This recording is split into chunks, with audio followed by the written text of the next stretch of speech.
국지적으로나 지역적으로는 일종의 차이가 날 수 있어요. 예. 그런데 전체적으로 총량이 변하지 않는 상황 속에서는 다주택자가 준다고 그래서 예. 임대차 물량이 줄어서 뭐 전월세 가격이 폭등하는 상황은 없다. 이렇게 이제는 이해할 수 있는 거죠. 과거에 항상 그러니까 우리가 언론에서 늘 봤던 게 그거거든요.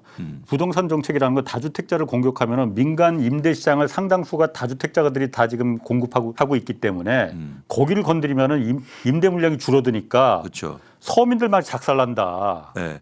그게 전형적으로 일종의 프레임인데 일종의 다주택자나 집을 투자나 투기하는 사람들에 대해서 세금을 물리면 예. 그 피해가 서민들과 그리고 임차인한테 간다는 거예요. 예. 쉽게 말해서 보유세를 올리면 임대료 올릴 거다. 이게 전형적이고 그다음에 말씀하신 것처럼 다주택자가 팔면 임대차 물량이 줄어서 전월세 가격이 폭등할 거다 이런 얘기인데 그건 한국에 임대하는 그 임대인들의 특성을 몰라서 하는 말입니다. 특성 어떤? 네. 그러니까 아주 독특한 특성이 있는데 첫 번째는 뭐냐면 신축하는 임대 사업자들이 아니에요. 예. 구축을 매매해서 임대 사업을 하는 거죠. 예. 그렇죠? 예. 그래서 다주택자가 증가한다고 그래서 예를 들어서 다주택자가 내가 뭐 예를 들어서 아파트를 지어서 다주택자를 댄 경우에는 시장에 공급이 증가하죠. 그렇죠. 예. 그런데 우리나라 다주택자들은 시장에 있는 걸 사기 때문에 전체 총량의 변화가 없어요. 가격만 올리는 거예요. 수요가 증가하니까. 예.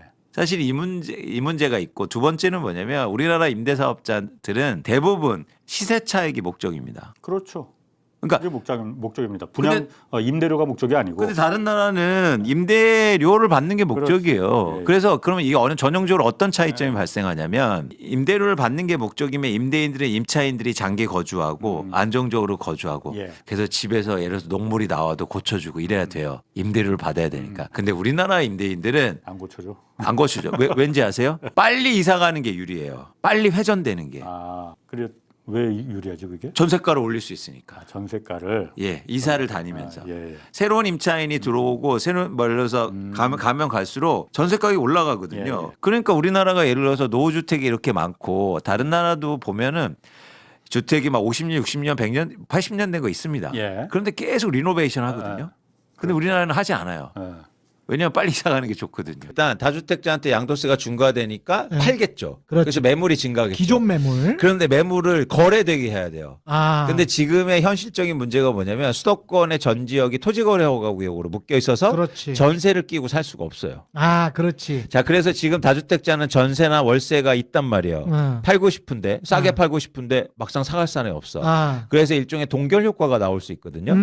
그래서 전 그 물꼬를 조금 풀어주자는 얘기죠. 세금을 깎아주자는 얘기 아니에요. 아. 그래서 제가 제시하는 방법이 저겁니다. 뭡니까? 주택지분 공유제도.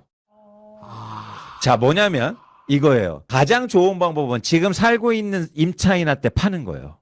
그렇지. 근데 임차인이 돈이 없잖아요. 어. 그래서 지분을 공유하게 해주자. 지분을. 예. 그러면 어떻게 하냐면 일단 싸게 팔아요. 어? 그럼 임차인도 어쨌든 내가 전세금만큼 지분을 보유하게 해. 그 대신 다주택에선 빼줘요. 그리고 근데 임차인은 거기서 장기 보유권과 소유권을 같이 갖게 되는 거죠. 너무 좋은데? 그렇죠. 이렇게 되면 매물이 크게 들면서 거래량이 증가하고 가격이 진짜로 보일 겁니다. 그러니까 이제 그 차액만 임차인은 주면 되네. 맞아요. 장기적으로. 장기적으로? 아, 그거를 그 장기적으로 그러면은 줘도 되고 줘도 되고 안 줘도 되고. 아, 그러니까 일시불로 줄 수도 있고 그러면 10년, 20년 동안 마치 은행에다가 이렇게 주듯이 맞아요. 뭐 5천만 원씩 줄 수도 있고. 맞아요. 그러면 괜찮다. 자가점유율이 올라가고 어. 그리고 임차인들도 내 집에서 안전하게 살 수 있고 또 하나 장점은 그럼 임대인들도 장점이 있어야 될 거 아니야. 그렇지. 다주택자 해소시켜 줄게. 그렇지.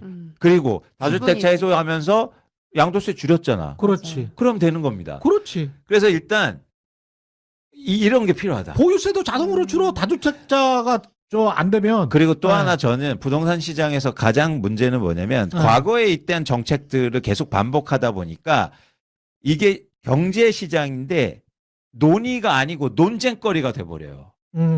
언론도 똑같잖아요. 맞아요. 예를 들어서 보유세 계속 얘기하는 순간 논쟁이 돼버려. 중요하긴 하지만 그래서 이렇게 새로운 방안들을 계속 만들어야 논의의 장을 만들 수 있습니다.